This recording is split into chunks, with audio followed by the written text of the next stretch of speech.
Welcome, my dear listener, to a world where the echoes of war reverberate through the stars.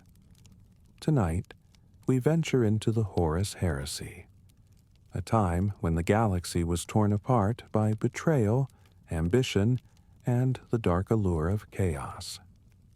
I'll be guiding you through the pages of Angel Exterminatus by Graham McNeill, a tale of the Iron Warriors and the Emperor's children, two legions bound by fate, yet divided by pride. As the darkness of the heresy unfolds before us, we follow the tormented minds of two Primarchs, Perturabo, the Iron Father, consumed by bitterness and the yearning for recognition, and Fulgrim, the once glorious champion of the Emperor, now lost to the temptations of chaos. Close your eyes, relax, and let the sounds of the story wash over you as we journey through the ruins of a galaxy at war. The pages turn, and the whispers of these fallen heroes fill the air. Stay close, and let your mind wander into the chaos. Breathe in the cold, metallic air of the battlefield. Feel the weight of a galaxy crumbling. The opening chapter introduces us to a profound moment of vulnerability and tension, beginning with an unnamed figure clinging to a cliff face in perilous circumstances. The narrative immediately establishes the stakes with vivid imagery. Death below, the unknown above. One choice, a moment's inattention or a single slip, and he would be dead, broken on the knife-bladed rocks below. This initial scene sets up both literal and metaphorical aspects of the character's journey. The protagonist finds himself in a state of complete amnesia, questioning his very presence on the cliff face. How had he come to this place? This uncertainty extends beyond his immediate circumstances to his entire identity, creating an atmosphere of existential tension that pervades the chapter. The physical description of his situation is rendered in precise detail, with muscles in his calves were vibrating like plucked strings, and his arms burned with acids, though he had no memory of exerting himself. As the chapter progresses, we see the character's determination emerge despite his lack of memories. The narrative emphasizes his reasoning process. A bad decision was better than no decision, and he understood that he had only two options: retreat to a known fate, or climb to an uncertain future. This moment of decision-making reveals core aspects of his character that persist even without memory. The climb itself becomes increasingly symbolic, with the physical challenge mirroring an internal struggle. The text creates a powerful sense of isolation and determination. With agonizing slowness and patience, he climbed upwards again, each movement painful and dangerous, but achieved with a relentless determination that he would not fail. This perseverance in the face of uncertainty becomes a defining characteristic. The chapter reaches a pivotal moment when the character encounters others at the cliff's top. The interaction introduces new elements of conflict and identity, particularly when he meets Miltiades, sub optio, in the 97th Grand Company of Lokos. The revelation of the fortress Lokos and its significance adds political and military dimensions to what began as a personal struggle. The chapter concludes with a powerful revelation of identity. The climbing figure is Perturabo himself, though initially presented without the weight of his usual characterization. This approach allows readers to encounter him first as a vulnerable individual before understanding his full significance, creating a compelling narrative arc that humanizes one of the universe's most formidable figures. Chapter 1. Beauty in Death, Regeneration, Sentinels. This chapter shifts focus dramatically. opening with what appears to be a minor detail but carries significant weight. The description of a Caudatus Vespidae, a small but crucial element in the broader narrative. The author employs precise scientific language to describe this creature. A winged clade with a segmented carapace and a brittle exoskeleton of variegated puce. This attention to detail establishes the chapter's themes of transformation and decay. The narrative carefully constructs the environment of war and destruction, with skybound anabatic winds carried the smells of war, burned iron, smoky chemical propellants, musky post-human oils, lubricant, and blood. This sensory detail creates a vivid atmosphere that grounds the more abstract themes in physical reality. The chapter then delves into the transformation of the Vespidae, serving as a metaphor for larger changes within the narrative. The description of its metamorphosis is particularly striking. The cannibalizing organism pulled itself from the shell of its birth vessel, its flesh already hardening in the air. This transformation sequence parallels larger themes of change and rebirth that run throughout the work. The scene shifts to introduce Foryx, whose perspective provides a crucial viewpoint on the siege of the Cadmean citadel. His observations of the fortifications reveal both military expertise and a deeper appreciation for the art of warfare. Sawtooth fortifications surrounded the citadel in jagged layers of razor wire and pugnacious walls, bludgeoning their way across the lower town and tearing through habitations. The chapter explores the Iron Warriors' approach to conquest, particularly through Foryx's contemplation of their methods. His quote, "The conqueror makes fair his walls, and all should welcome him as a liberator," reveals the complex justifications for their actions while hinting at deeper ironies within their mission. The description of the siege preparations is rendered in exacting detail, showing the methodical nature of the Iron Warriors. The lower reaches of the promontory at the heart of the great starport were now clad in metal, each dawn revealing a higher course of steelwork and scaffolds that crept uphill like a spreading cancer. This imagery effectively combines technical precision with metaphorical significance. The relationship between Foryx and Barbenfalk provides insight into the Legion's internal dynamics. Their interactions reveal the complex web of loyalty and ambition that characterizes the Iron Warriors. Foryx hadn't thought of that. Perturabo gave you Harcourt's Grand Battalion, so, yes, I suppose you are. Congratulations, Warsmith Kroger. This moment illustrates the ever-present political maneuvering within the Legion. The chapter ends with a focus on the technical aspects of siege warfare, demonstrating the Iron Warriors' expertise while also showing how their obsession with perfection in warfare has shaped their character. The work is proceeding as planned. The breaching batteries will be in place by sundown tonight, and ground-penetrating Auspex readings suggest a wall density that will require a 16-hour bombardment to carve a practicable breach in the Half-Moon Bastion. Chapter 2. First Blood, Forgebreaker, the Trident Remade. This chapter focuses on the assault phase of the siege, centered around Kroger's experience of climbing the Citadel's walls. The narrative begins with a technical description of the challenges faced. Rubble and impact craters had made the wall scalable, but the damned self-repair mechanisms were already remaking what the artillery had put asunder. This detail establishes both the physical challenge and the technological sophistication of their opponent. The impact of graviton technology on the assault is vividly depicted. Instantly, he felt his weight increase, his limbs become leaden, and his armor exert an almost insurmountable attraction to the ground. Graviton generators buried beneath the wall were warping the local gravity field.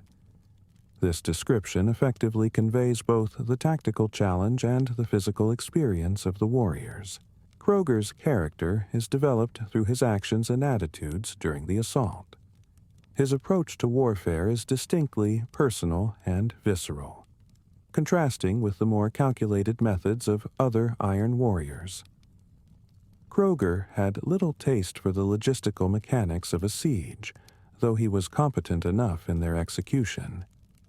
Better to let others do the digging, the planning, and the building. His home was in the thick of battle, where boldness was a virtue and fury a killing edge. The arrival of Perturabo marks a dramatic turning point in the chapter. His appearance is described in appropriately mythic terms. Something fell from the sky, monstrous and cold. It landed in the heart of the citadel with the booming clang of a funeral bell. The Olympian master of battle, a demigod in burnished warplate, a hammer-wielding avatar of thunder. This introduction emphasizes both his physical presence and symbolic significance. The description of Perturabo's weapon, Forgebreaker, adds another layer of meaning to the narrative. This gift from the War Master himself was no hammer for smithing, no tool of the forge, and no symbol of unity. Forgebreaker was a killing weapon, an instrument of death and nothing more. This characterization serves to emphasize the Iron Warriors' transformation from builders to destroyers. The chapter concludes with the aftermath of Perturabo's arrival and its impact on the battle. With the arrival of the Primarch, the battle was over. The outcome of the siege, never in doubt, was finally decided by his indomitable presence. This statement underscores both Perturabo's power and the inevitability of the Iron Warriors' victory. Chapter 3. New Blood, Caviaferum, Sanctum. This chapter explores the aftermath of the Citadel's fall, while delving deeper into the Iron Warriors' internal dynamics. The narrative begins with Perturabo's decree to descend the mountain on foot, a symbolic gesture laden with meaning. Perturabo decreed that they descend the mountain on foot, trudging through the broken flesh and burnt metal remains of Harkor's abortive assault. This decision serves as both punishment and object lesson for his warriors. The relationship between Foryx and the other members of the Trident is explored in detail. The text reveals the complex hierarchies and tensions within the Iron Warriors' command structure. Foryx walked with Falk and Kroger, the newest Triarch yet to break his stunned silence following his elevation to the Trident. Toramino walked behind them, wreathed in bitter frustration, and excluded from their presence by Perturabo's unexpected promotion of Harkor's warrior. The chapter provides extensive detail about the Caviaferum, Perturabo's labyrinthine sanctuary.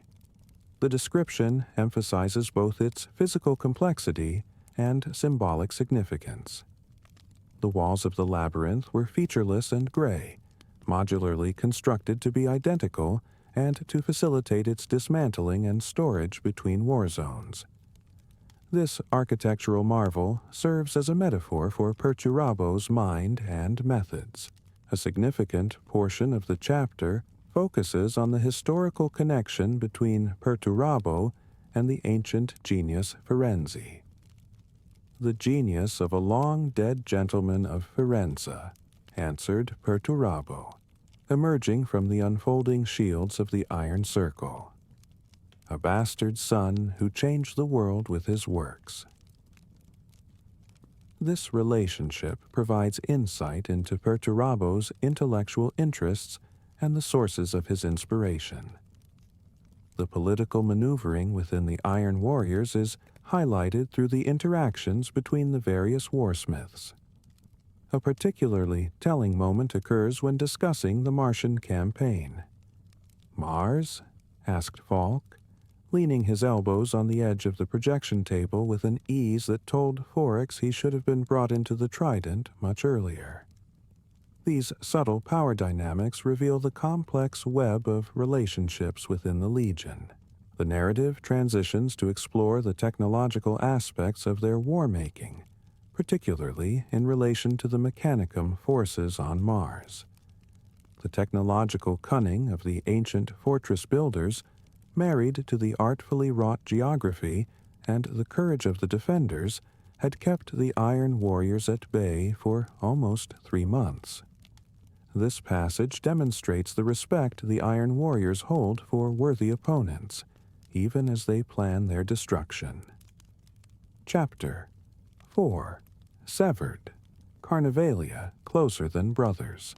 The final chapter shifts focus to examine the personal cost of transformation through the experience of Apothecary Fabius and his subject. The opening establishes a philosophical tone. A truth that all living things must come to terms with at some point is that their life is finite, that the energy they draw from the universal reservoir will someday be taken back. The description of Fabius's laboratory creates a haunting atmosphere.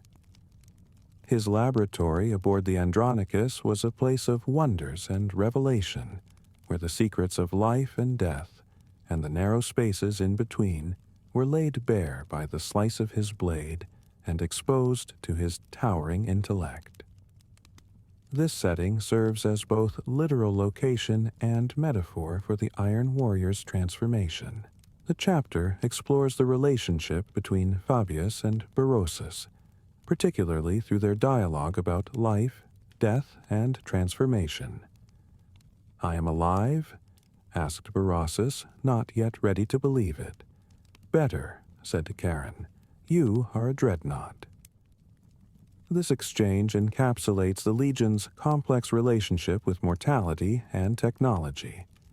The narrative delves into the psychological impact of transformation on Berosus.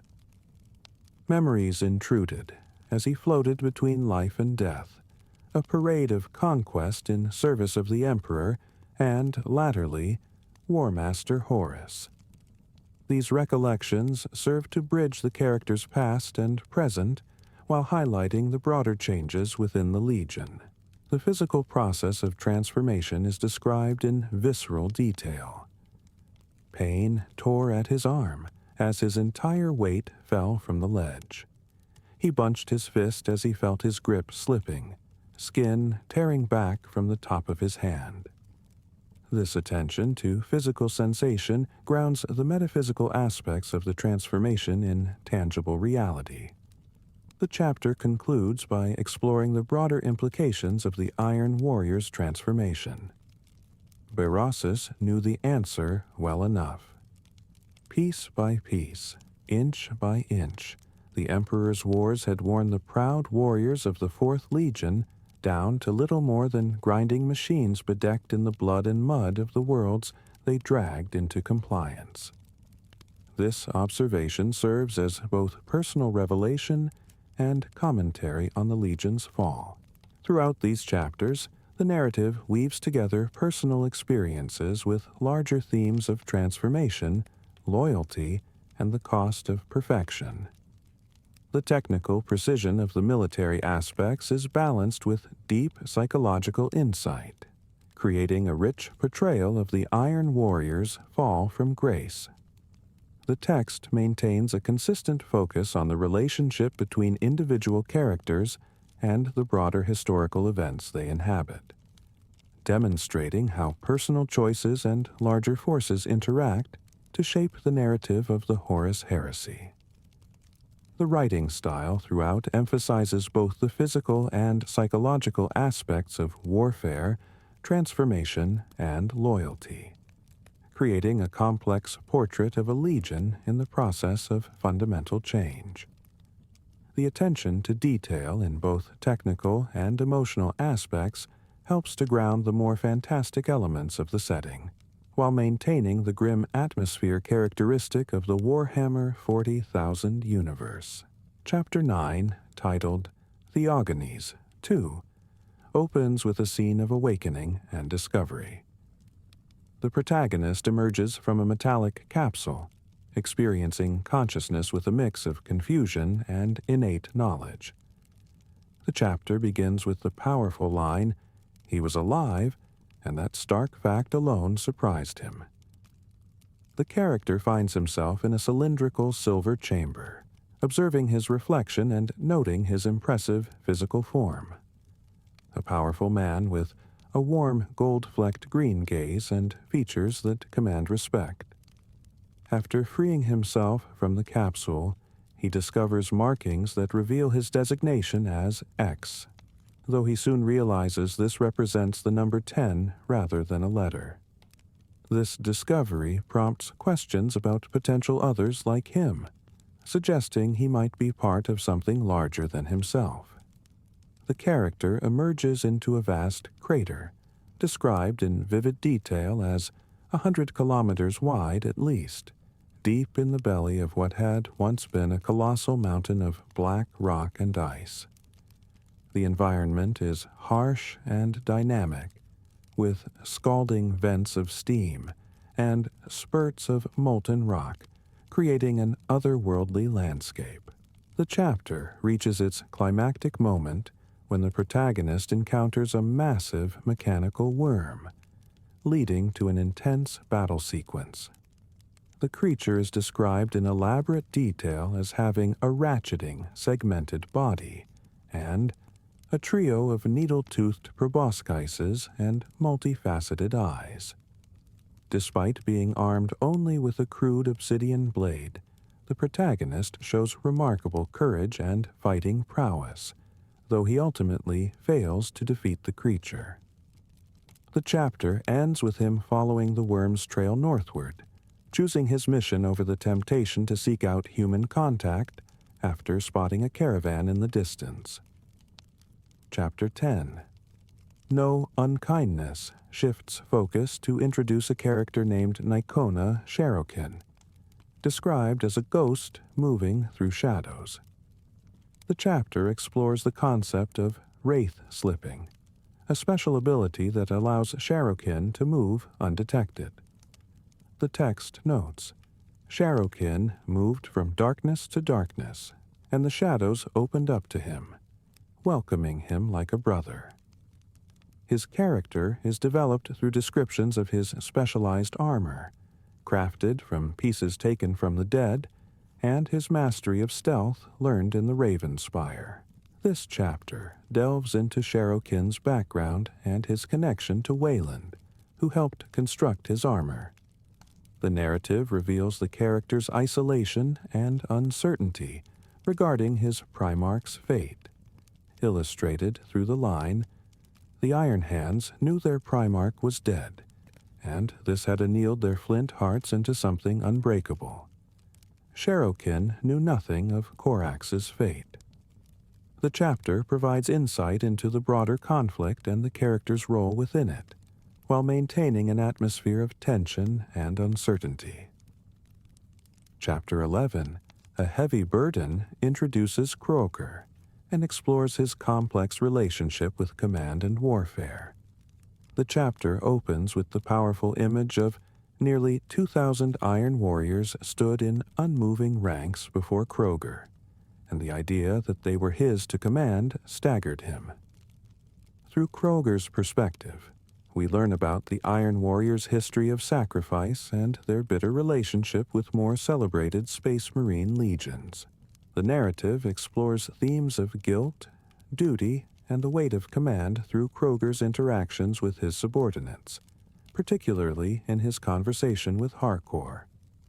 Their exchange reveals the political dynamics within the Legion, with Harcourt suggesting, "I can help you make this grand battalion something legendary. You have the Primarch's ear, you have fire and force." Chapter 12.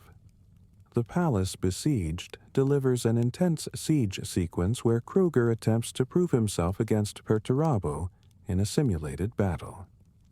The chapter showcases detailed military strategy and the complex relationship between the Iron Warriors and their objectives.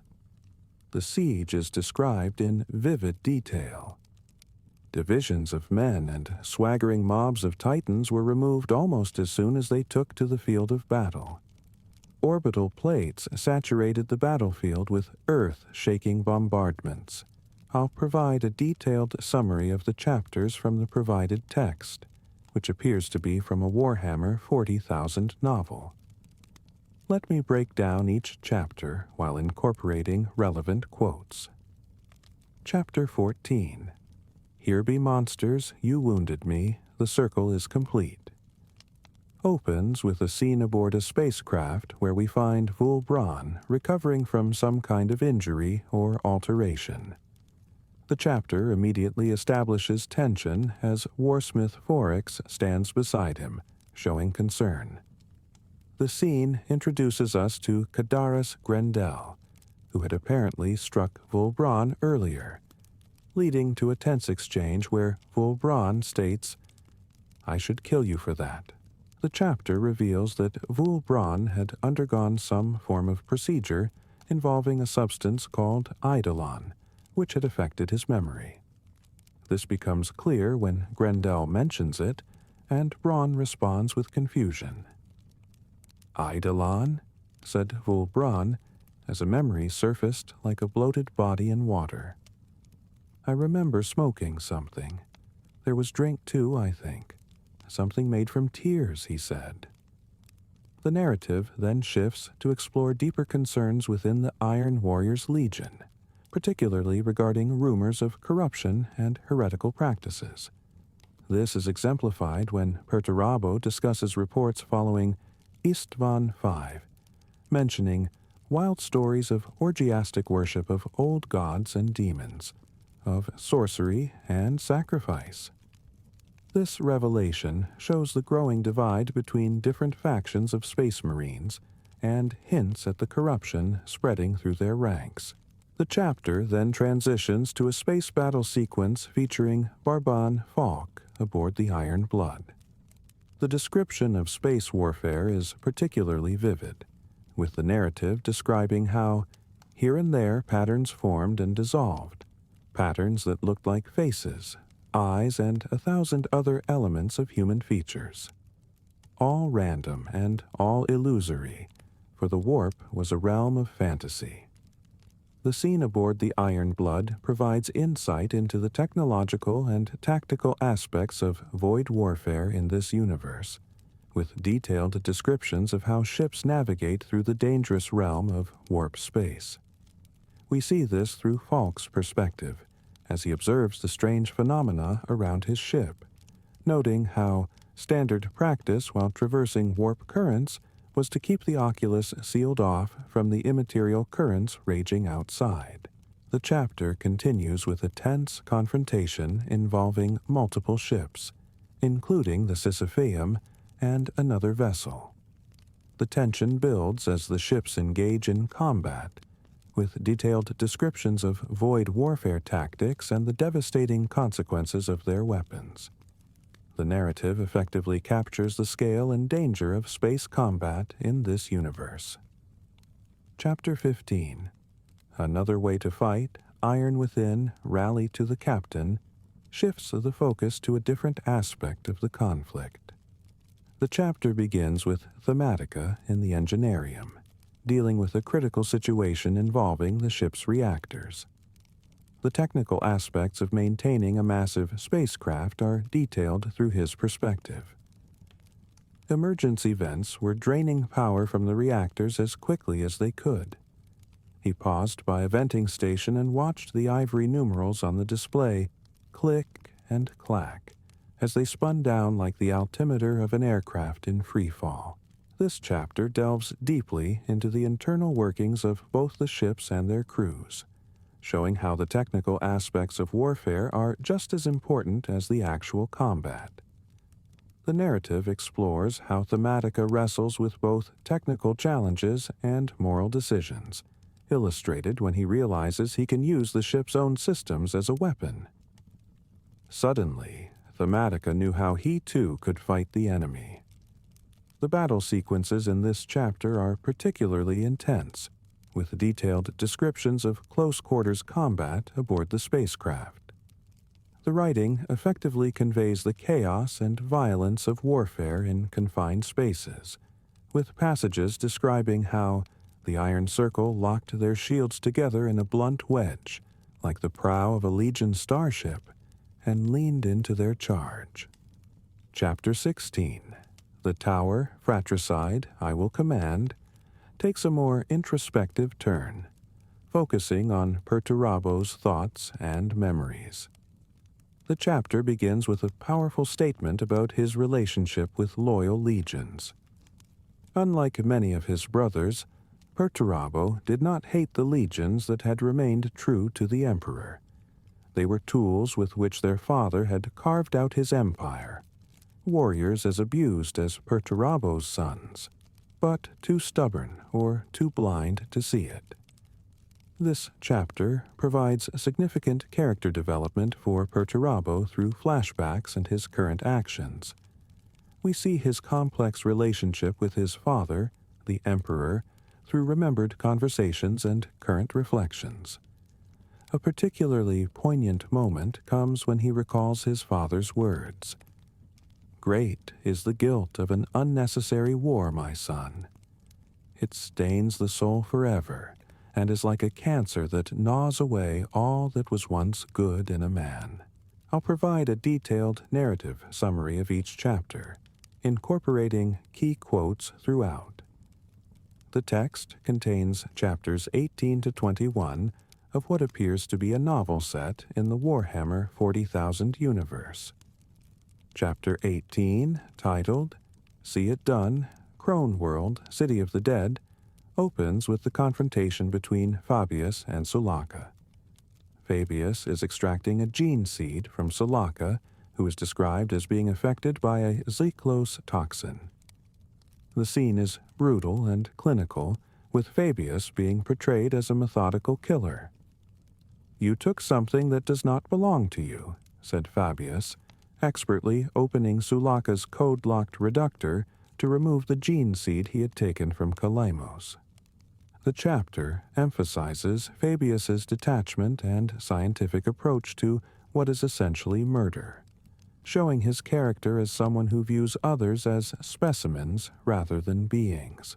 The scene transitions to a meeting between Perturabo and Fulgrim, where their complex brotherly relationship is explored through tense dialogue and physical confrontation. Perturabo's obsession with perfection and detail is demonstrated through his work on a Warhound Titan automaton. The interaction between the brothers deteriorates into violence when Perturabo asserts his authority, leading to a brutal fight where he slams Fulgrim's face into the Warhound. Perturabo's hand flashed out and gripped Fulgrim's hair. With sudden force, he slammed his brother's face into the Warhound. This violent exchange establishes the power dynamic between the two Primarchs and sets up the underlying tensions that will drive later events. The narrative then shifts to follow Corrin, introducing a post-apocalyptic setting where he and his companions, Patolia and Solix, seek shelter in a ruined factory during a dangerous storm.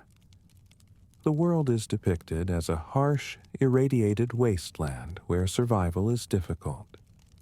The ruined manufactory provided shelter from the wire storm, keeping the three of them alive while the razor-flecked particulates howled and surged beyond the irradiated skin of the building. This section provides crucial world building, showing how humanity struggles to survive in this grim future. The chapter explores themes of hope and faith through Corrin's possession of an ancient book containing stories of a better past. The contrast between the bleak present and the mythological past is stark. The book had belonged to Corrin's great-great-grandfather, and its pages were brittle and thin, yet the inked pictures were still vivid and full of life. They were the only spots of color in Corrin's bleak, gray existence. Chapter 19. Amon Nishak Kalis, Disharmony, Someone I Want to Kill, focuses on the military campaign led by Perturabo. The chapter opens with the assault preparations, demonstrating the methodical nature of Iron Warriors warfare. The assault began 5 hours later, despite the full circuit of fortifications still being incomplete.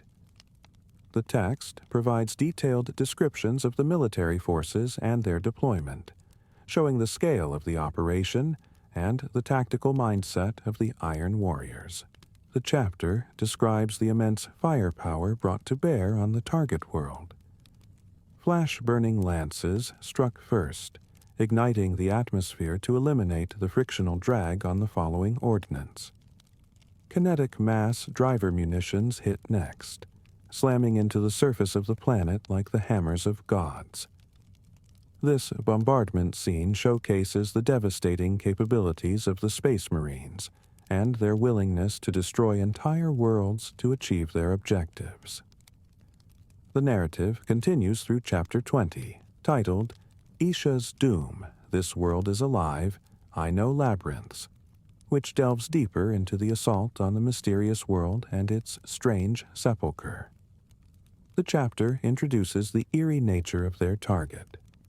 The enormous structure was all contradiction, fortified and open, geometric and yet seemingly unfettered by the constraints of an architect.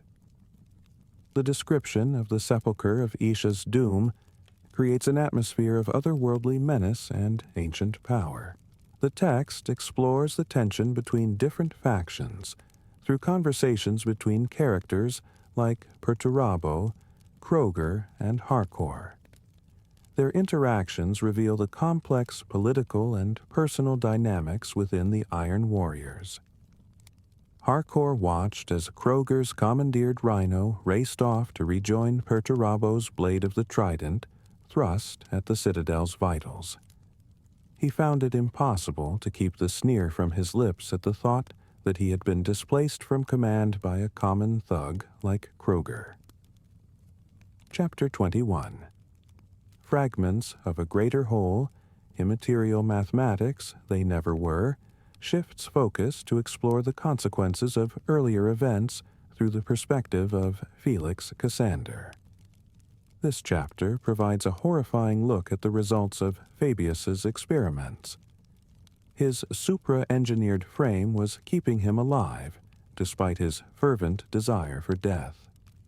The description of Cassander's condition and suffering serves as a dark reflection of the transformation many characters undergo in their pursuit of power or survival.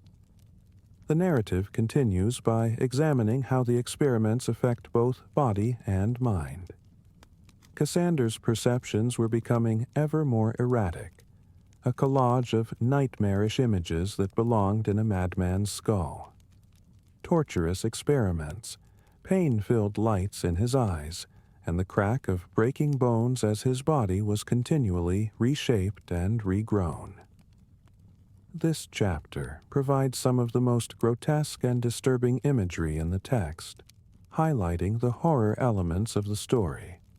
Throughout these chapters, the text maintains a consistent tone of Gothic science fiction horror, blending elements of military science fiction with body horror and philosophical questions about humanity and transformation.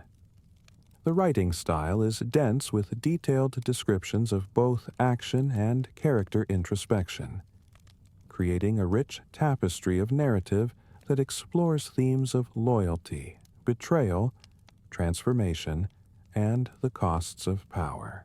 The chapters are interconnected through their exploration of various characters' perspectives on the same events, showing how different individuals interpret and react to the unfolding situation. The narrative structure allows for a comprehensive view of the conflict while maintaining personal stakes through character-focused scenes. The text excels at creating atmosphere through detailed descriptions of environments and technology, particularly in its depiction of the mysterious world of Idris and its structures. The undersea light that permeated the entire citadel was strongest here. The walls of the sepulchre of Aisha's doom radiant with their own inner illumination. The smooth stone of the ground was veined with that same glow, capillaries of energy and a network of living light. Each chapter contributes to the larger narrative while maintaining its own distinct focus and themes. The military aspects are balanced with personal drama and horror elements, creating a multi-layered story that explores both the grand scale of interstellar warfare and the intimate details of individual suffering and transformation. The author pays particular attention to the psychological impact of events on characters, showing how their experiences shape their decisions and personalities. This is especially evident in the sections dealing with Felix Cassander and the other subjects of Fabius's experiments. He had killed space marines loyal to the Imperium. He was no better than the Emperor's children or the Iron Warriors. The pain of his minute-by-minute existence was nothing compared to that. It was his punishment, his penance for giving in to adversity. The writing effectively conveys the scale of the military operations while maintaining focus on individual characters and their personal struggles. This balance helps to ground the cosmic scale of events in relatable human experiences, even when those humans have been transformed into post-human warriors and monsters. The narrative explores themes of transformation, both physical and spiritual, through multiple perspectives and examples. From the gene seed extraction at the beginning to the horrific experiments described at the end, the text consistently examines how characters are changed by their experiences and choices. The chapters build tension effectively through their structure, moving between different viewpoint characters and locations while maintaining a sense of progression toward an inevitable confrontation. The pacing varies between intense action sequences and more contemplative moments, creating a rhythm that keeps the reader engaged while allowing for necessary character development and world building. The text's strength lies in its ability to create a coherent and compelling narrative while juggling multiple storylines and themes. Each chapter contributes to the larger story while maintaining its own distinct identity and focus, creating a rich and complex narrative tapestry that explores both the personal and cosmic aspects of its setting. The final chapter serves as both a culmination of previous events and a bridge to future developments, suggesting that the story will continue to explore the consequences of the characters' actions and choices. The text leaves several plot threads open while providing satisfying development of its main themes and conflicts. Throughout these chapters, the author maintains a consistent tone that balances military science fiction with elements of horror and personal drama. The writing style is detailed and atmospheric, creating a vivid sense of place and character while advancing the plot through multiple perspectives and storylines. The narrative effectively conveys both the grand scale of its setting and the intimate personal stories of its characters, creating a compelling and complex story that explores themes of loyalty, betrayal, transformation, and the costs of power. The chapters work together to create a coherent whole while maintaining their individual focus and impact. I'll provide a detailed chapter-by-chapter summary of the text, incorporating relevant quotes to illustrate key moments and themes. Book 3. Conaiunctio begins with a tense confrontation between two brothers, Perturabo and Fulgrim, discussing a character named Fabius. The chapter introduces the complex relationship between these siblings, with Fulgrim claiming he gave Fabius nothing except permission to explore to the furthest reaches of his knowledge. This seemingly innocent statement masks darker implications, as revealed through their dialogue about the ethics of Fabius's work. Perturabo expresses concern about Fabius's experiments, while Fulgrim dismisses moral considerations entirely, declaring, "There is no right and wrong. We are beings of will and desire, and only by exercising the former and indulging the latter do we move closer to ultimate perfection." This philosophical divide between the brothers becomes a central tension in their relationship. The chapter culminates in a violent confrontation where Perturabo physically assaults Fulgrim, demonstrating both his superior strength and his growing distrust of his brother. The violence is described in visceral detail. Bone broke and blood spattered. Cogs flew, tiny springs and gear levers spun off.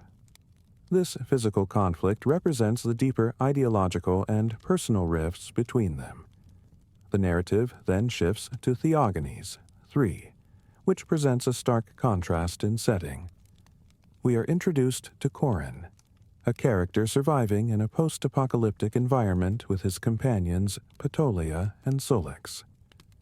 The world they inhabit is deeply hostile, described as having razor-flecked particulates and requiring them to take shelter in a ruined manufactory. This chapter provides rich world-building details about their society, revealing that everything was reused in Kallax, the bleak, iron-walled fortress factory Corin called home. The text paints a picture of extreme resource scarcity, where even the planet's only readily available water was what could be extracted from the air by the towering vapor mills, and the food was reconstituted from yesterday's bodily waste.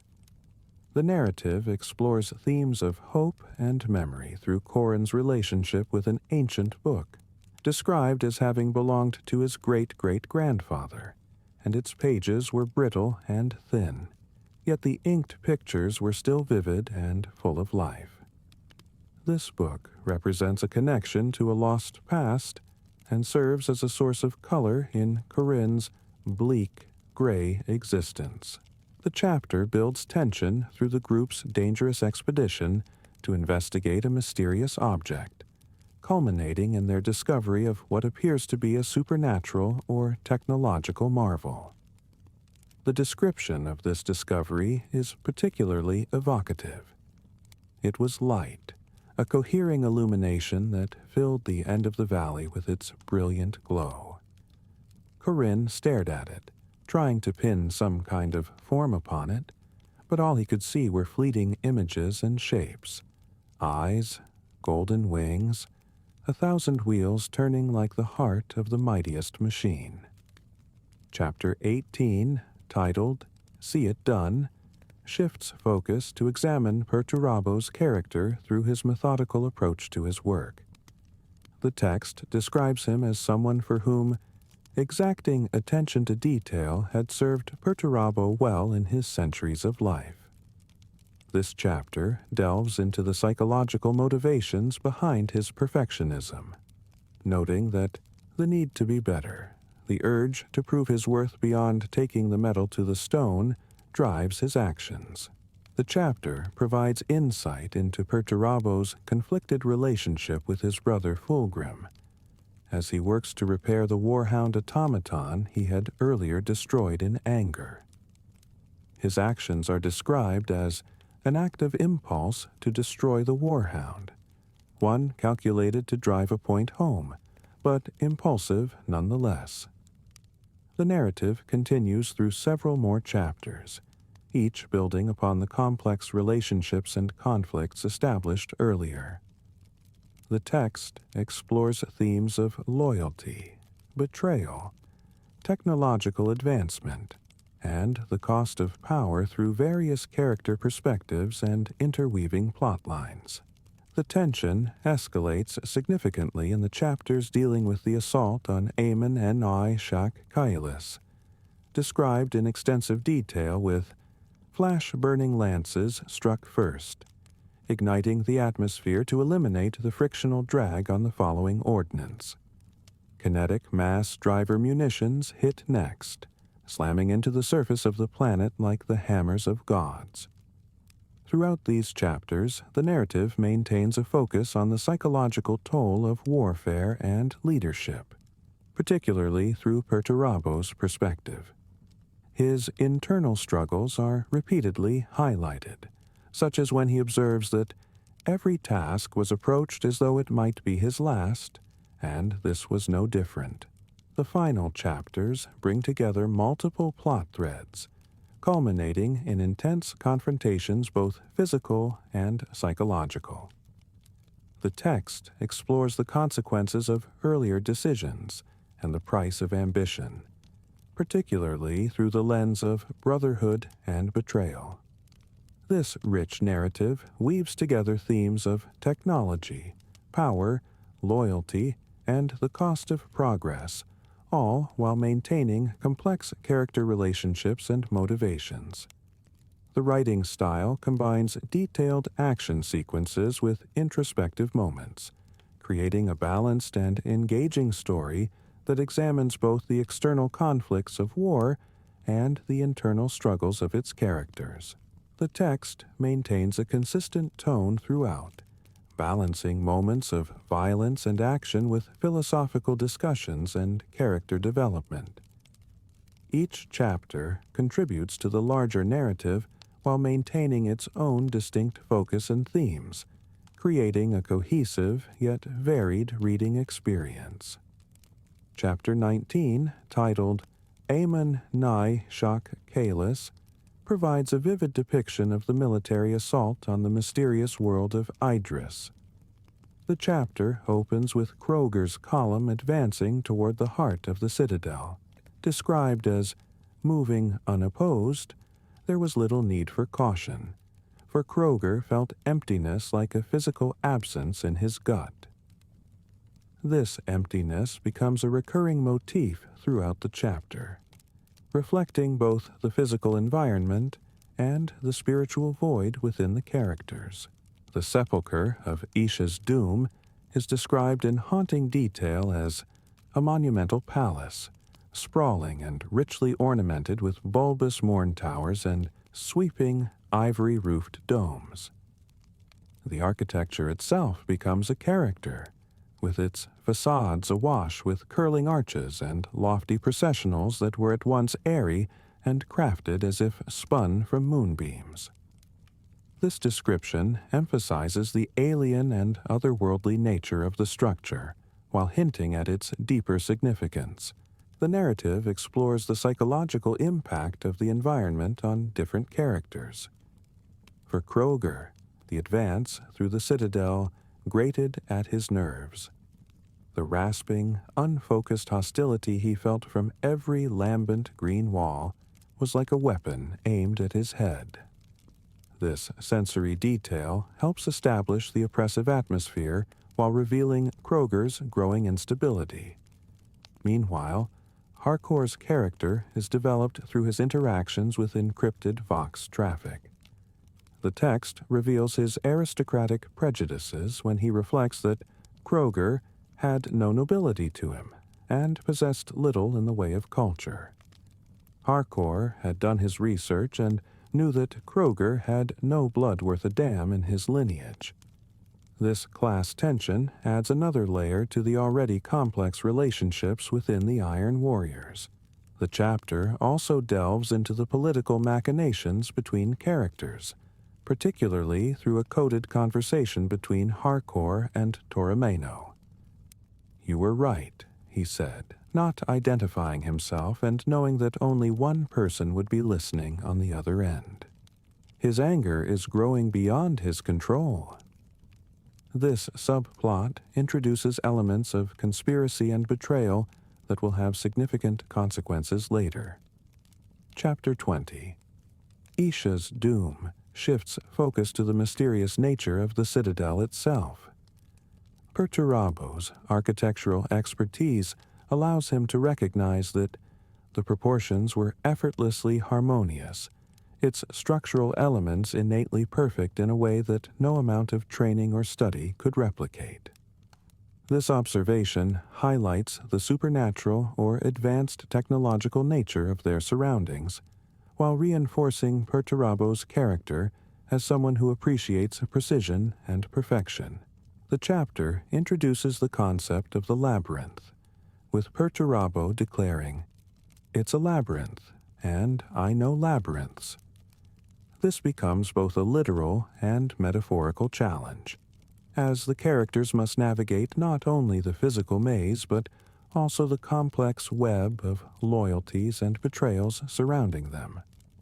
The tension between the brothers reaches a critical point when Perturabo confronts Fulgrim about his deceptions. "Is there anything I should know? I give you this one last chance to tell me anything you have kept to yourself." The subsequent revelation of Fulgrim's lies creates a pivotal moment in their relationship. Chapter 21. Fragments of a Greater Whole introduces a new perspective through Felix Cassander, whose horrific transformation is described in disturbing detail. His supra-engineered frame was keeping him alive despite his fervent desire for death. This chapter explores the consequences of genetic manipulation and the price of seeking perfection, themes that echo throughout the larger narrative. The narrative continues to build tension as it follows multiple perspectives. On the Sisypheum, Atesh Tarsa confronts his own moral dilemma regarding Ulrach Branthen's condition. Nothing could change within a stasis field, something that should be self-evident, but somehow in that unchanging environment, something had changed. This impossible situation forces characters to question their understanding of reality and science. The assault on the Citadel reaches its climax with Julius Caesarion's descent into madness and violence. His actions are described with brutal clarity. His first blow hacked one of Virusian's cacophony in two, blood erupting from the mutant's body like an exploding fuel bladder. The violence serves not merely as action, but as a manifestation of the corruption and chaos spreading through the ranks. Throughout these chapters, the narrative maintains a careful balance between action, character development, and philosophical exploration. The text repeatedly returns to themes of brotherhood, betrayal, and the cost of seeking power or perfection. Each character's journey reflects these themes in different ways, from Perturabo's rigid adherence to order and precision to Fulgrim's embrace of chaos and excess. The world-building continues to expand through detailed descriptions of technology and architecture. The text pays particular attention to the intersection of science and mysticism, as seen in descriptions of the non-Euclidean equations of the Firenze, and the immaterial mathematics that govern the labyrinth's construction. The chapters build toward multiple climactic moments, with various plot threads converging around the mysterious heart of the sepulchre. The tension is maintained through careful pacing and the gradual revelation of each character's true motives and nature. The narrative's strength lies in its ability to weave together personal drama with larger themes of corruption, power, and the price of progress. Each character's journey serves as a lens through which these themes are examined, creating a rich and complex tapestry of motivations and consequences. The description of the Citadel itself becomes increasingly important as the story progresses, with its impossible architecture serving as both setting and symbol. The enormous structure was all contradiction, fortified and open, geometric and yet seemingly unfettered by the constraints of an architect. This mirrors the contradictions within the characters themselves and their competing visions for the future. The text maintains its focus on the psychological impact of events, particularly through Perturabo's perspective as he navigates both the physical labyrinth and the maze of loyalties and betrayals surrounding him. His expertise in mathematics and architecture becomes crucial to understanding the nature of their environment. When ancient mathematicians first discovered the dimensions beyond the physical, many a classical scholar had been driven to insanity in his attempts to codify his findings in empirical terms. The chapters conclude with various characters facing the consequences of their choices and actions. The narrative suggests that the true horror lies not in the external threats they face, but in the corruption and transformation of their own nature. This is particularly evident in the descriptions of the Emperor's children's descent into madness, and the Iron Warriors' struggle to maintain their discipline and purpose. Throughout these chapters, the writing maintains a consistent tone that balances detailed action sequences with moments of introspection and philosophical discussion. The technical aspects of warfare and architecture are described with precision while never losing sight of the human or transhuman drama at the heart of the story. The narrative successfully builds upon earlier themes while introducing new complications and revelations. Each chapter contributes to the larger story while maintaining its own distinct focus and atmosphere, creating a rich and engaging reading experience that rewards careful attention to detail while maintaining forward momentum. The narrative shifts its focus to explore the tragic figure of Felix Cassander, whose physical and psychological torment serves as a stark illustration of the price of betrayal. His suffering is described in vivid detail. He had picked all the flesh from his right hand, leaving it a rotten, meat-flaked ruin. Rich crimson blood coated the bones there, the digits held together by strings of sinew and scraps of regenerative muscle tissue. This grotesque transformation serves as a physical manifestation of the corruption spreading through the ranks. The text delves deeper into the nature of the apothecary Fabius's experiments, revealing the horrific extent of his genetic manipulation through Cassander's perspective. The clinical setting is described with chilling precision. The walls were lined with machinery that Cassander could not identify, save that they were all bespoke creations that no apothecary in a loyal legion would sanction using. This detail emphasizes how far the legion has strayed from its original purpose. Meanwhile, the narrative returns to Perturabo and his exploration of the labyrinth, where the mathematical precision of the architecture reflects his own obsession with order and control. The text reveals his unique understanding of non-Euclidean geometry. Thanks to the words encrypted in the secret journal of the Firenze, the slender volume the Crimson King had helped him decode, Perturabo had learned the secrets of navigating such tempestuous calculus. This connection between mathematics and navigation becomes crucial to understanding both the physical space and Perturabo's character. The description of the labyrinth itself becomes increasingly complex and symbolic. The path through the maze was elaborate and layered, twisting like a nest of writhing snakes and rearranging around him in relation to their onward passage.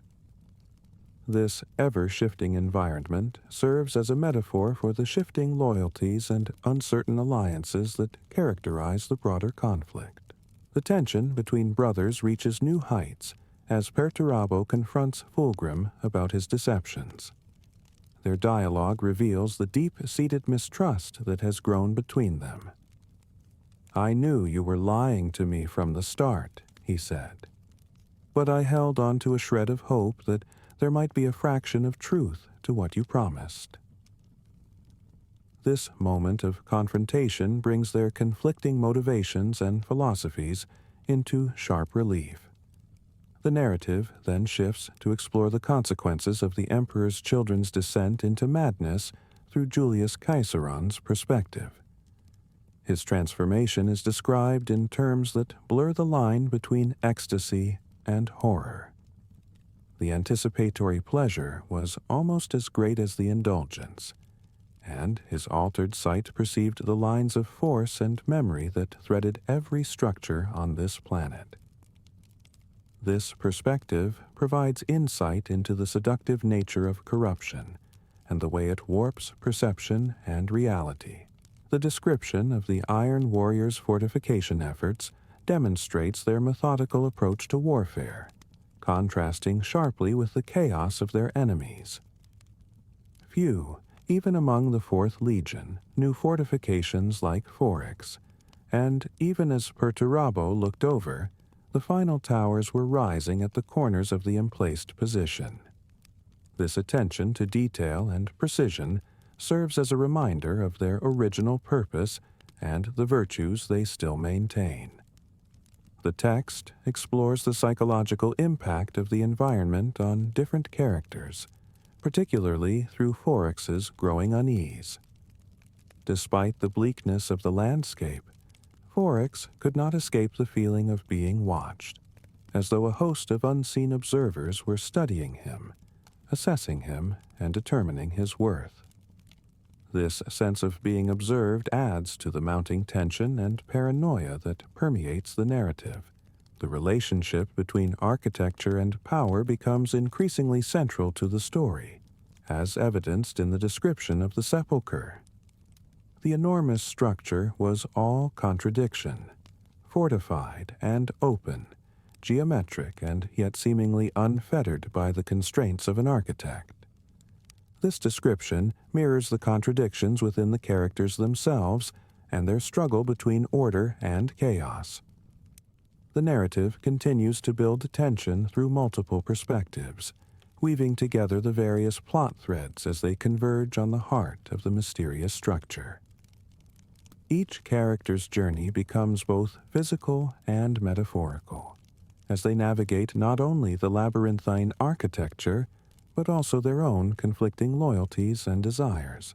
The text maintains its focus on the psychological toll of warfare and leadership, particularly through Perturabo's perspective as he grapples with both external threats and internal doubts. His understanding of mathematics and architecture becomes crucial to navigating both the physical and metaphorical labyrinths they face. When Perturabo had first climbed to the top of the cliffs of Lokos as a youth, and seen the Eye of Terror looking down at him from the other side of the galaxy, he had known instinctively there was a universe beyond its hellish borders. Throughout these chapters, the writing successfully balances detailed action sequences with moments of introspection and philosophical discussion. The technical aspects of warfare and architecture are described with precision while never losing sight of the human drama at the heart of the story. Each chapter builds upon the themes established earlier while introducing new complications and revelations that drive the narrative forward. The corruption and transformation of the Emperor's children serves as a dark mirror to the Iron Warriors' struggle to maintain their discipline and purpose. This contrast is particularly evident in the description of their different approaches to warfare and the way they interact with their environment. The narrative suggests that the true horror lies not in the external threats they face, but in the potential for corruption within their own ranks. The narrative delves deeper into the psychological impact of the labyrinth on its explorers. The text describes how Perturabo kept true to his principles of interdimensional calculus and forced his natural instinct for direction to cede control of their course to his intellect. This internal struggle between instinct and intellect reflects the larger themes of order versus chaos that permeate the story. The relationship between Perturabo and Karuchi Vohra becomes increasingly complex as they navigate the maze. When Perturabo questions Vohra about the lights in the walls, the interaction reveals both his methodical nature and his growing suspicion. "It matters because I say it matters," he tells Vohra, demonstrating his authority while hinting at deeper understanding of their significance. The subsequent revelation of Vohra's deception adds another layer to the intricate web of betrayals that characterizes the narrative. Meanwhile, Julius Caesaron's descent into madness provides a haunting perspective on the corruption spreading through the Emperor's children. His transformation is described in visceral detail. The entire plaza before the sepulchre was now a killing floor, a battlefield with no enemy, just a screaming host of warriors bent on self-destruction. This scene serves as a microcosm of the larger conflict, where the lines between ally and enemy become increasingly blurred. The text explores the nature of the mysterious world itself through multiple perspectives. The description of Idris as a pristine bauble in the miasma of boiling energies of the warp suggests its unique position in the universe, while hinting at its deeper significance. The planet's perfect spherical shape, unusual in planetary formation, becomes another clue to its artificial or supernatural origin. Perturabo's understanding of architecture and mathematics continues to play a crucial role in the narrative. His recognition of the labyrinth's construction principles demonstrates his unique expertise. The fiendishly difficult calculations that laid bare the workings of the labyrinth occupy his mind even as he leads his forces deeper into the structure. This technical knowledge becomes inseparable from the larger themes of order, control, and the limits of human understanding. The text maintains tension through multiple plot lines, including Atesh Tarsa's struggle with the mysterious healing of Ulrach Branthan. The description of the Heart of Iron's effects provides another perspective on the theme of transformation. Brain activity continued to rise, and he watched the Heart of Iron as it extruded yet more hair-fine filaments into Branthan's body. This subplot introduces questions about the nature of technology and its relationship to the human body. The narrative also explores the political dynamics within the Iron Warriors through Harkor's perspective. His conversation with Toramino reveals the complex web of loyalties and ambitions that threatens to tear the Legion apart. "Over my dead body," Harkor declares, demonstrating both his determination and the fatal consequences of their power struggles. The description of the Emperor's children's descent into violence becomes increasingly baroque and disturbing. Following his lead, the Emperor's children fell upon one another in an orgy of bloodletting, all cohesion and sense of purpose forgotten in the lustful savagery of killing. This scene serves not only as action, but as a metaphor for the corruption of their original purpose and ideals. Throughout these chapters, the writing maintains a balance between detailed physical description and psychological insight. The architecture of the sepulchre becomes a character in itself, with its sweeping walls that were gracefully defensible and arcing bridges of such slender dimensions that it must surely be impossible they could bear any weight. These impossible structures mirror the increasingly unstable reality the characters face. The relationship between the brothers continues to deteriorate as truth and lies become increasingly difficult to distinguish. Fulgrim's declaration that "we will seize it together" carries heavy, dramatic irony, as both brothers know they are approaching a point of no return. Their interaction demonstrates how even truthful statements can serve as vehicles for deception. The narrative's exploration of technology and its relationship to humanity deepens through descriptions of the various war machines and augmented warriors.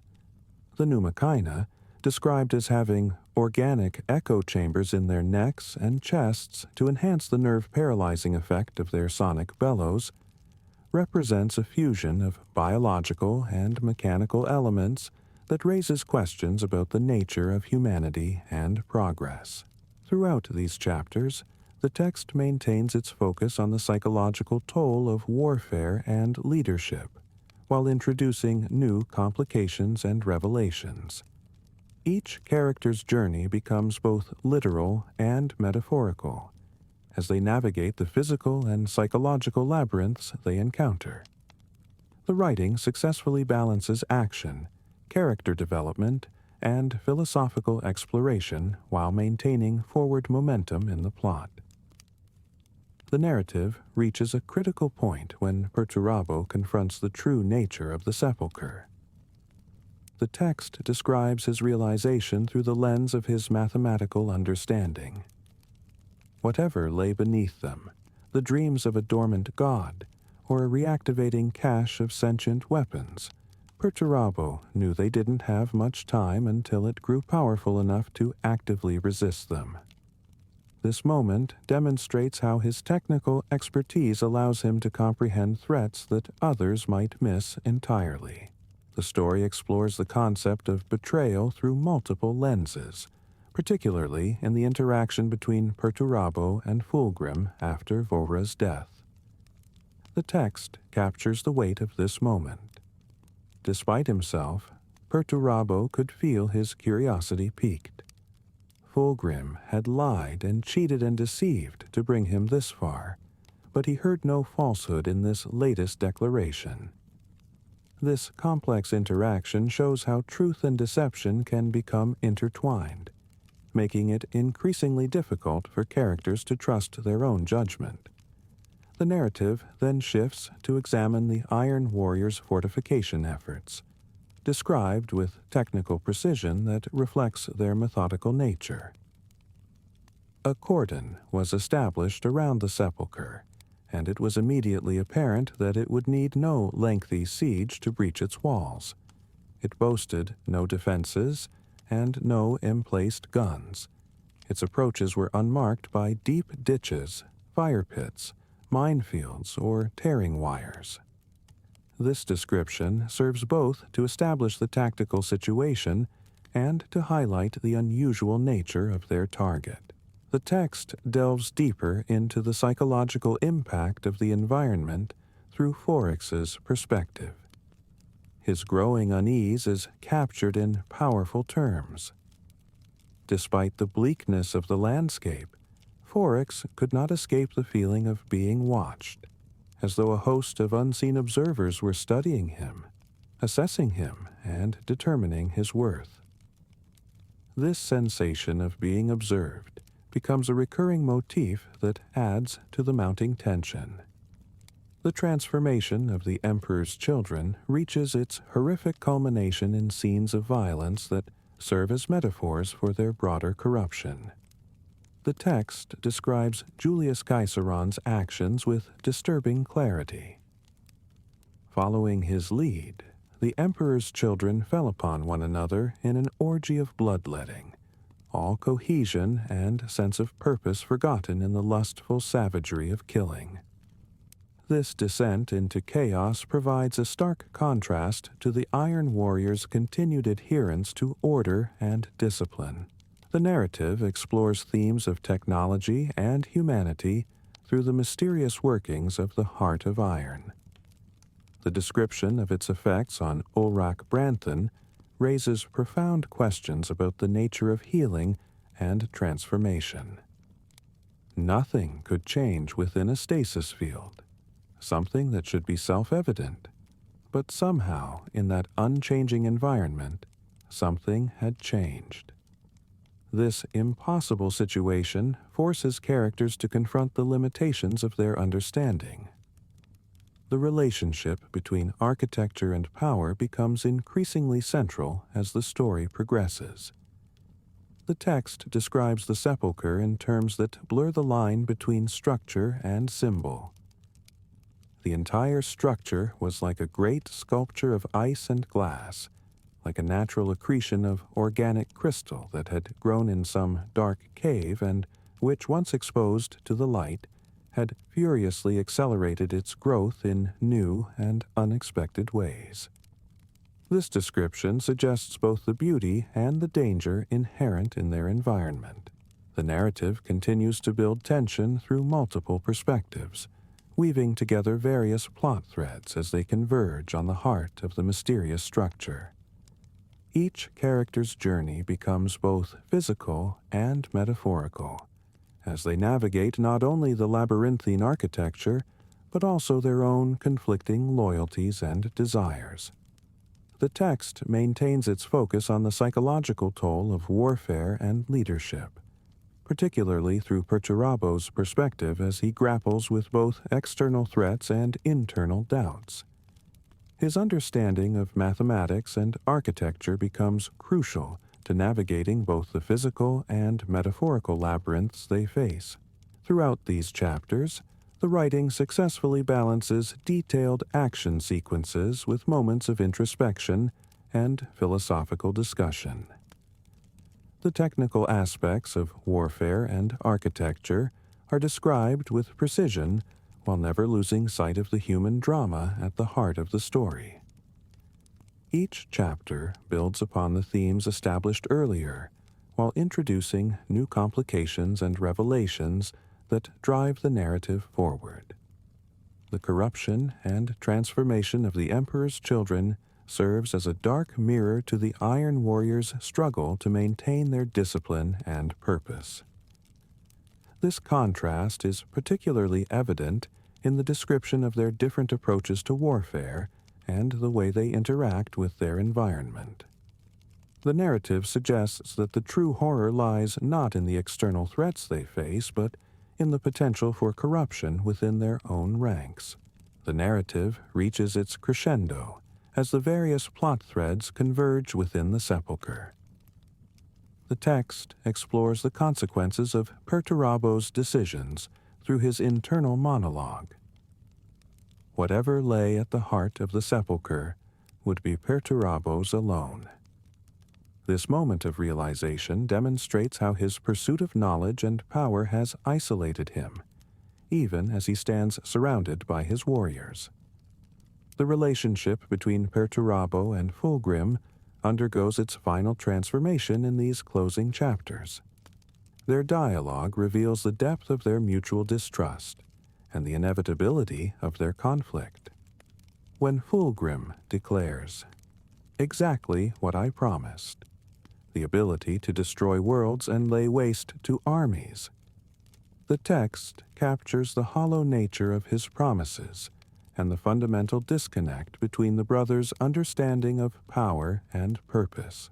The narrative pays particular attention to the transformation of the physical environment as the story reaches its climax.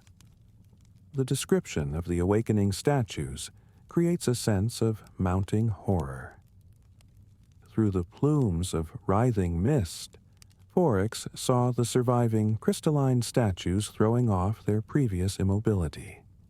They moved stiffly, like sleepers awoken from an aeons-long slumber, and the gems at the heart of their bulbous heads bled vibrant color into glassy bodies that suddenly seemed significantly less fragile.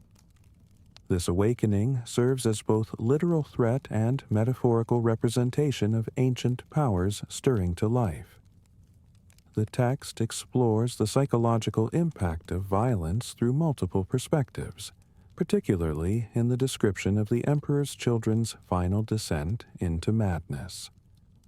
The scene where Julius Caesaron leads his warriors into self-destruction is rendered with haunting clarity. Julius threw aside his knife, its blade too small and inconsequential for what needed to be done. He drew his serrated sword, the blade impregnated with hooked barbs worked along its length.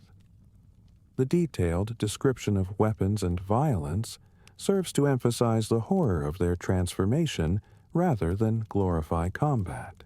The narrative delves deeper into the nature of the mysterious world itself, revealing layers of meaning through architectural symbolism. The description of Amon Nai Shak Kalis as a point of light against a backcloth of impenetrable darkness, suggests both its physical isolation and its symbolic significance as a beacon of ancient knowledge and power. The text maintains its exploration of technology and humanity through the continued examination of the Iron Warriors' relationship with their machines. The description of their war engines and fortifications demonstrates how their technological expertise both defines and limits them. Within minutes of the first Iron Warriors ship landing, Perturabo's legion had begun the task of building fortifications to shelter the invading force and protect their chain of supply from orbit. The relationship between space, mathematics, and power becomes increasingly central to understanding the narrative's conclusion. Perturabo's comprehension of non-Euclidean equations and immaterial mathematics allows him to navigate the impossible architecture of the sepulchre. But this very knowledge isolates him from his fellows and draws him deeper into dangerous territory. The narrative explores themes of loyalty and betrayal through the complex web of relationships between characters. The Iron Warriors' strict hierarchy begins to break down as different factions pursue their own agendas, while the Emperor's children's descent into chaos provides a stark warning about the consequences of abandoning discipline and order. The text continues to demonstrate mastery in balancing action sequences with philosophical exploration, using physical conflict to illuminate deeper themes about the nature of power, knowledge, and corruption. Each battle scene serves not merely as spectacle but as illustration of the character's transforming nature and understanding.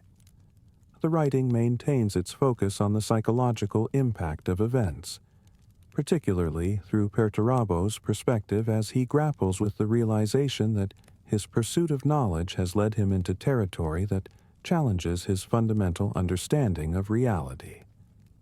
His expertise in mathematics and architecture, once a source of pride and control, becomes a means of comprehending horrors beyond normal human understanding.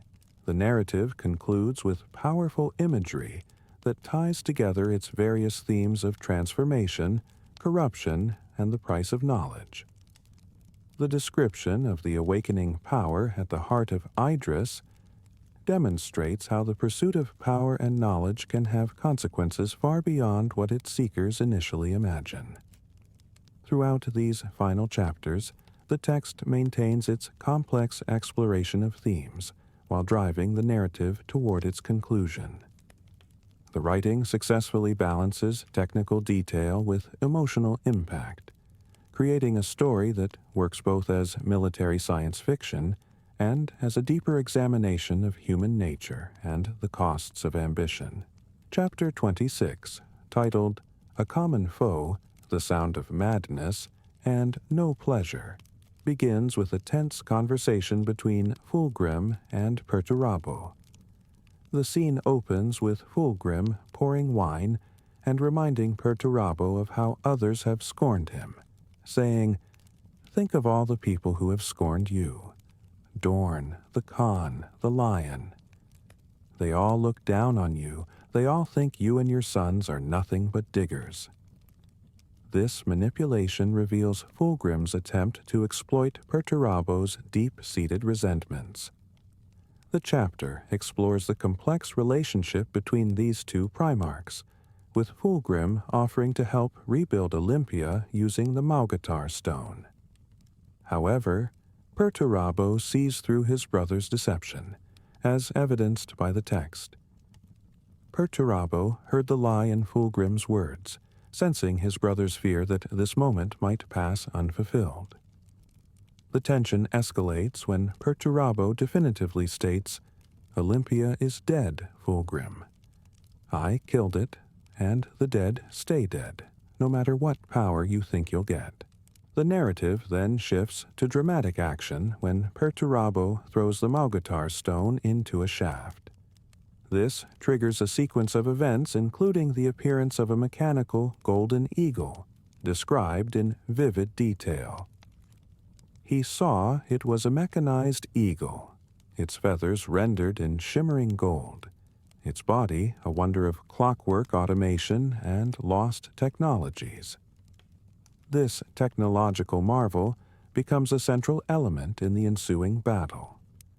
The chapter then moves into an intense combat sequence featuring multiple characters, including Lucius, Falk, and various warriors of both the Iron Warriors and Emperor's Children.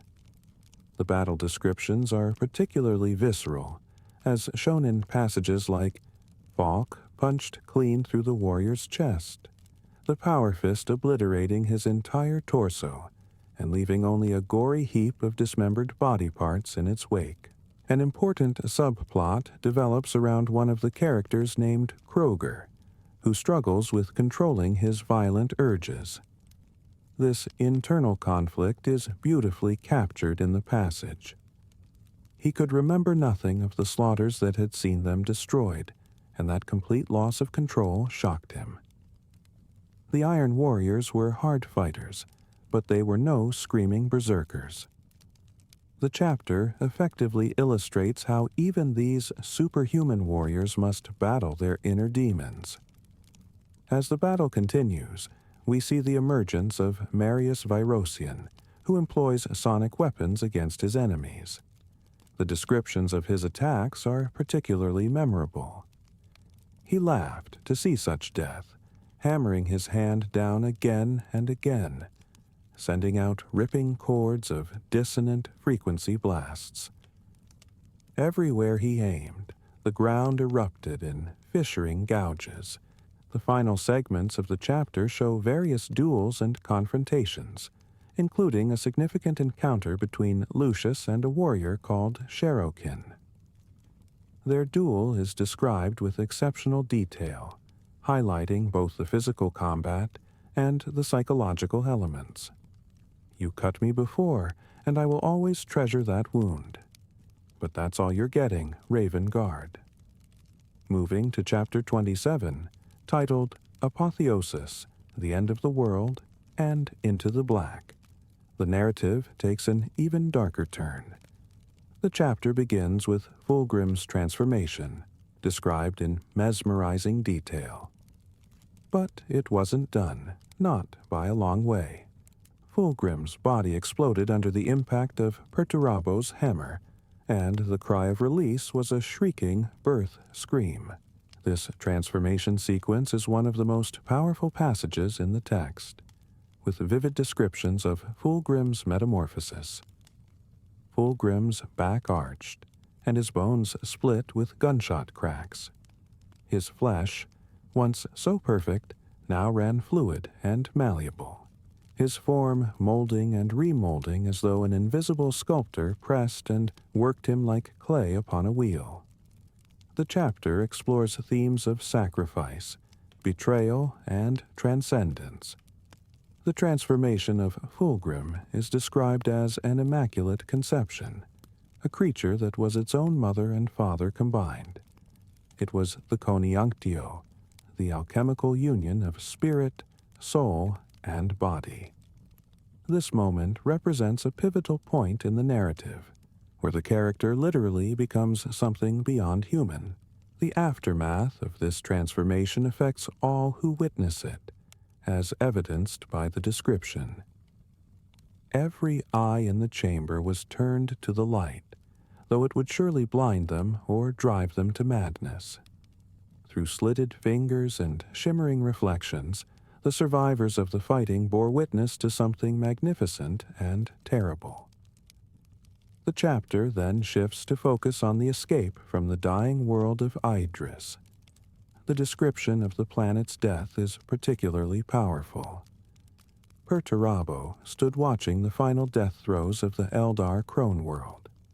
He had seen planets die before, cleansed of organic matter by the life-eater virus, or bombed to extinction by cyclonic torpedoes.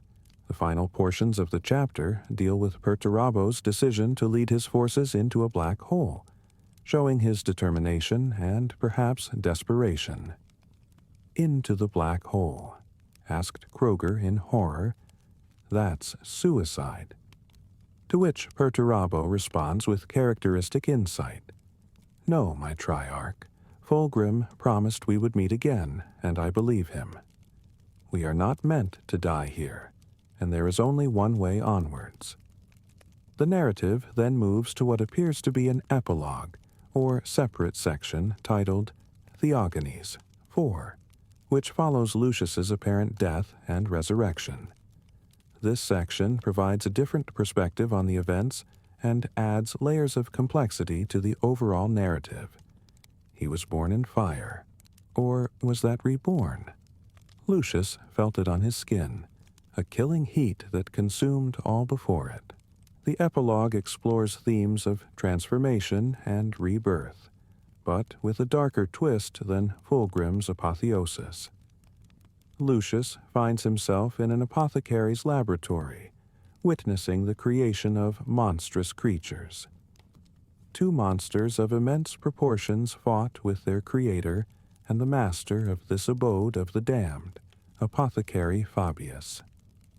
The final scenes show Lucius discovering a mysterious zygote tube with partially legible text, ending with an ambiguous note about his identity. It looked like a name, but one he could only partially make out. Han Su, he read. This ending leaves readers with questions about identity, transformation, and the nature of existence in this dark universe. Throughout both chapters, the narrative weaves together themes of betrayal, transformation, power, and the costs of ambition. The detailed descriptions of combat are balanced with moments of psychological insight and philosophical contemplation, creating a rich tapestry that explores both the physical and metaphysical aspects of this universe. The writing style maintains a consistent tension between the grotesque and the sublime, particularly in its descriptions of transformations and combat, while never losing sight of the human or transhuman elements that drive the story forward. The relationship between characters remains complex and nuanced, particularly between the Primarchs Perturabo and Fulgrim. Their interaction serves as a focal point for larger themes about brotherhood, betrayal, and the corrupting influence of power.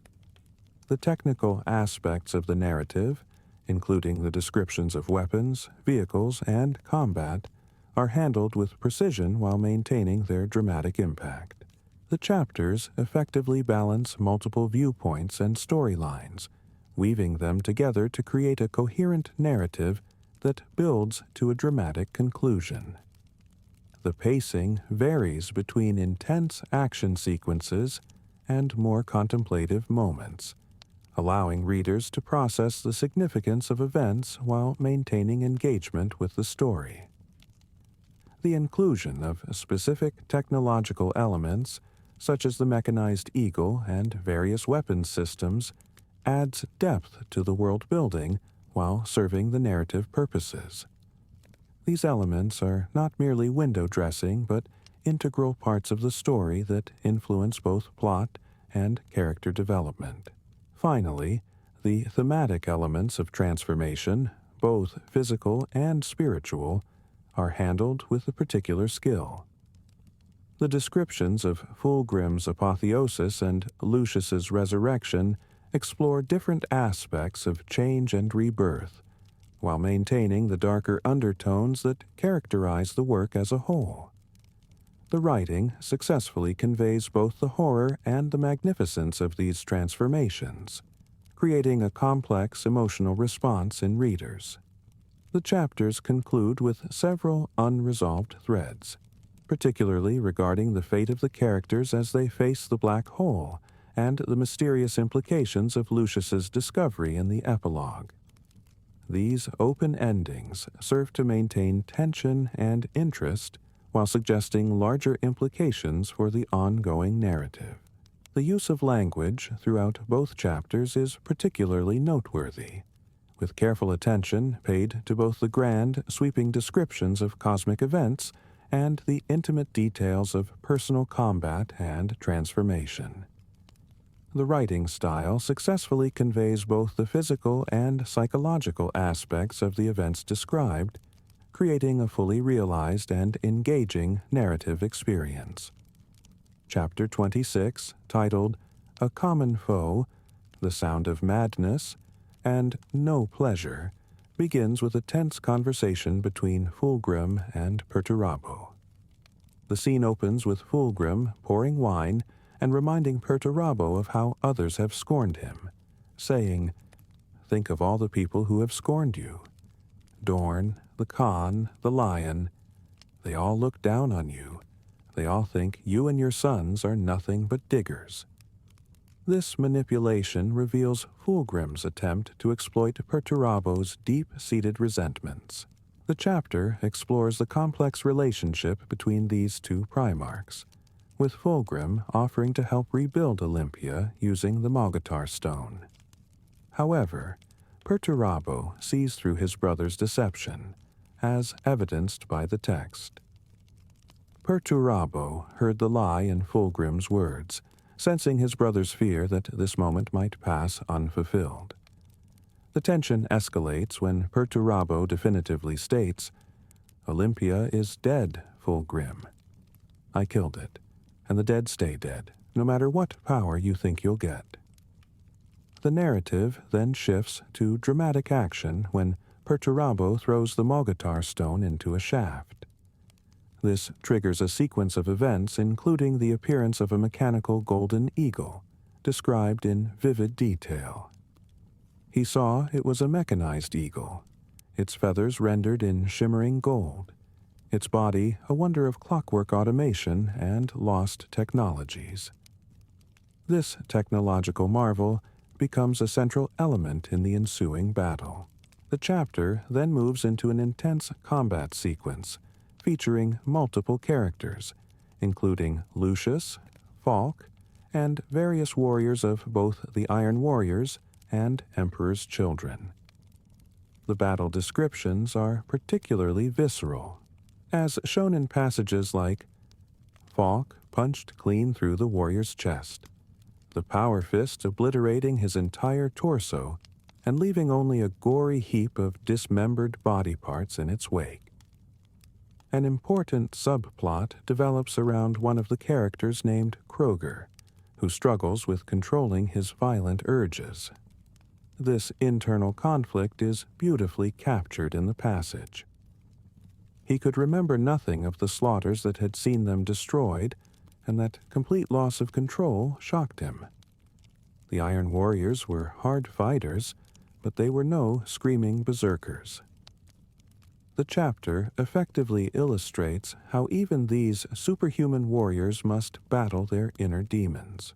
As the battle continues, we see the emergence of Marius Virosian, who employs sonic weapons against his enemies. The descriptions of his attacks are particularly memorable.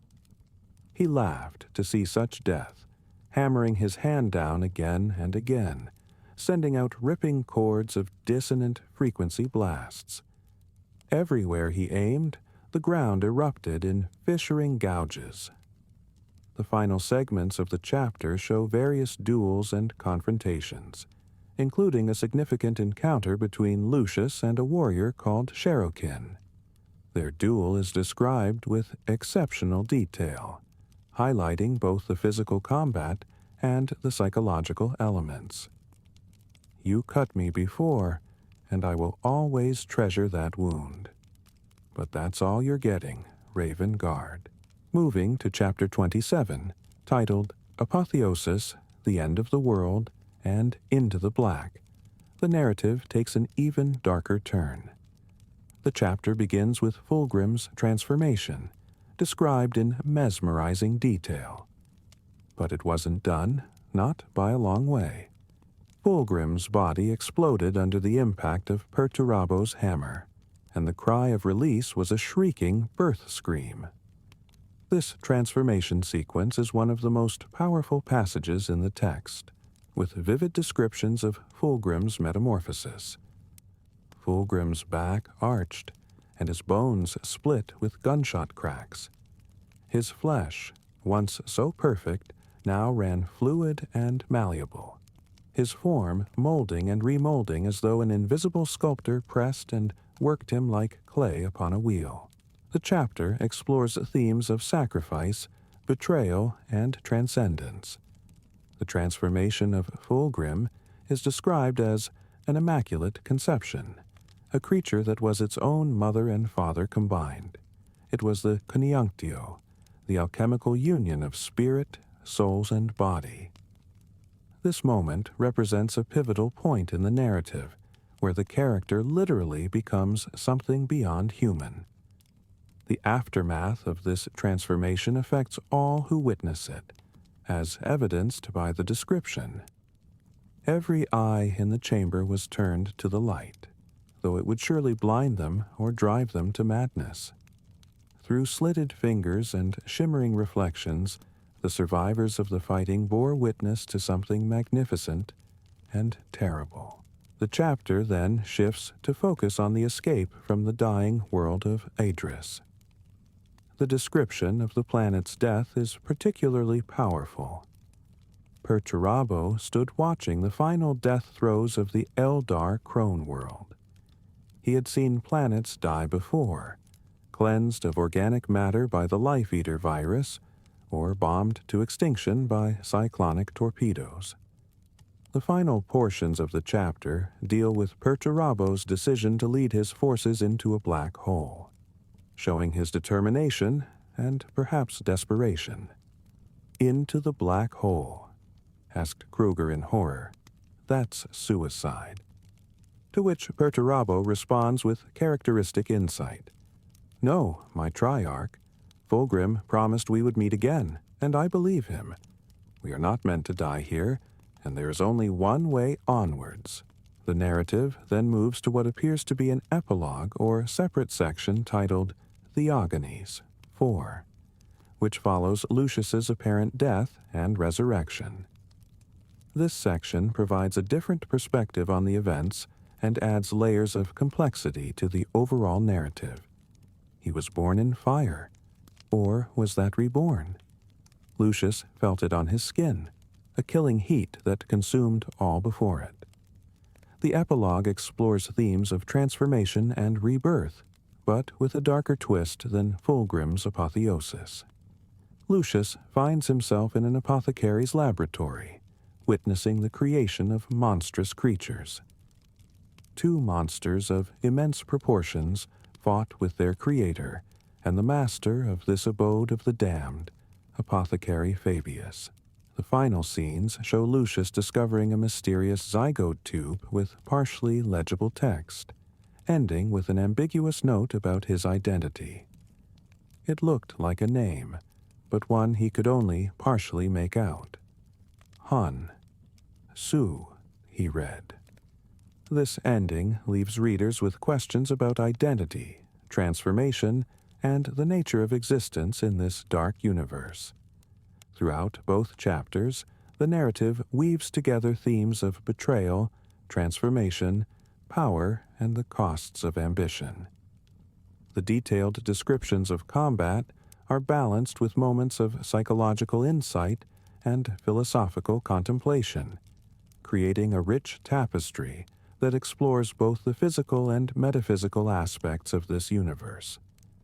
The writing style maintains a consistent tension between the grotesque and the sublime, particularly in its descriptions of transformations and combat, while never losing sight of the human or transhuman elements that drive the story forward.